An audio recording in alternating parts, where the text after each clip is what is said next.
ಆತ್ಮೀಯ ವಿದ್ಯಾರ್ಥಿಗಳೇ, ಇವತ್ತೊಂದು ಗಣಿತ ತಂತ್ರವನ್ನು ಕಲ್ಕೋಣ. ಇದು ಭಾಗಾಕಾರಕ್ಕೆ ಸಂಬಂಧಪಟ್ಟಂಗೆ. ನನಗೆ ಮಗ್ಗಿ ಬರೋದಿಲ್ಲ ಅಂಥವರು ಕೂಡ ಇದನ್ನು ಮಾಡ್ಬೋದು ಈಸಿಯಾಗಿ. ನೋಡ್ರಿ ಯಾವ ರೀತಿ ಗೆರೆಗಳನ್ನು ಎಳೆಯುವುದರ ಮೂಲಕ ಮಾಡುವಂಥದ್ದು.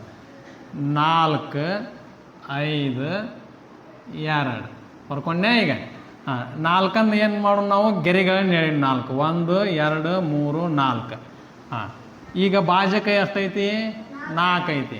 4ರ ಈ ಗೆರೆಗಳೊಳಗೆ 4 ಎಷ್ಟು ಗುಂಪಾಕ್ಕವು, 1 ಗುಂಪಾಕತಿ. 4ರದ್ದು 1 ಗುಂಪು ಆಗತ್ತಿಲ್ಲ. ಇದು 1 2 3 4, 4ರ 1 ಗುಂಪು. ಹಂಗೆ 5 ಗೆರೆಗಳನ್ನ ಎಳಿಬೇಕು. 1 2 3 4 5. ಈ 5ರೊಳಗೆ 4ರದ್ದು ಎಷ್ಟು ಗುಂಪಾಕ್ಕವು, 1 ಗುಂಪು ಆಕತಿ. ಇನ್ನು 1 ಗೆರೆ ಉಳಿತೈತಿ. ಅದನ್ನ ಏನು ಮಾಡ್ಬೇಕು ನಾವು, ಮುಂದೆ ಕಳಿಸ್ಬೇಕು, ಮುಂದಲ ಸಂಖ್ಯೆ ಕಳಿಸ್ಬೇಕು. ಎಷ್ಟು ಆಗ್ತಿದೆ ಈಗ, 12.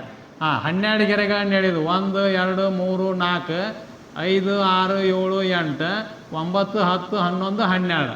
ನೋಡ್ರಿ 4ರ ಎಷ್ಟು ಗುಂಪಾದವು, 1 2 3. ಇದ್ರ ಉತ್ತರ 113. ಗೆರೆಗಳನ್ನು ಎಳೆಯುವುದ್ರ ಮೂಲಕ ನಿಮಗೆ ಮಗ್ಗಿ ಅವಶ್ಯಕತೆ ಬೀಳೋದಿಲ್ಲ ಇಲ್ಲಿ. ಹೌದಾನ, ಮಗ್ಗಿ ಅಂದೆನ್ನಾನ ಇಲ್ಲಿ ಹೋದಲ್ಲ. ಇದನ್ನ ಯಾವಾಗ ಬಳಸೋದು, ನಿಧಾನಗತಿಯ ಮಕ್ಕಳು ಇರ್ತಾರಲ್ಲ ಅವಾಗ, ಮತ್ತು ಅತಿ ಸಣ್ಣ ಸಣ್ಣ ನಂಬರ್ಗಳಿಗೆ ಮಾತ್ರ ಇದನ್ನು ನಾವು ಬಳಸುವಂಥದ್ದು. ಅರ್ಥ ಆಗೈತೆ ಅನ್ಕೊಂಡಿನಿ ಎಲ್ಲರಿಗೂ ಧನ್ಯವಾದಗಳು.